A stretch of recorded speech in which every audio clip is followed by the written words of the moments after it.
Before you begin, remove the top cover and 2.5-inch storage drive assembly. Removal.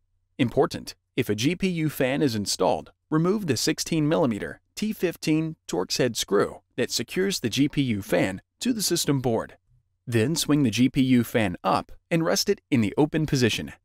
Remove the 7mm T9 Torx head screw that secures the solid-state drive assembly to the system board and allow it to release to the spring tension position.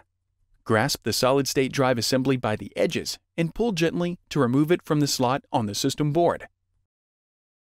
Important: if replacing the solid-state drive, follow these steps.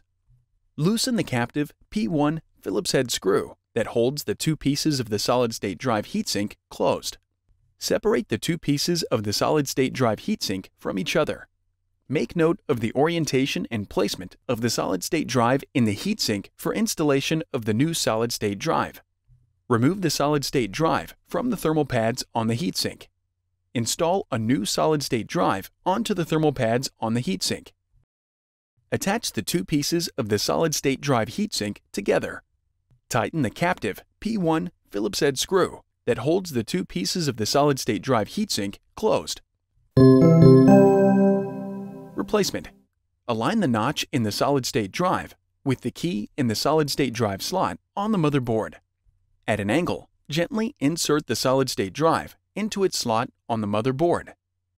Replace the 7mm T9 Torx head screw that secures the solid-state drive to the motherboard.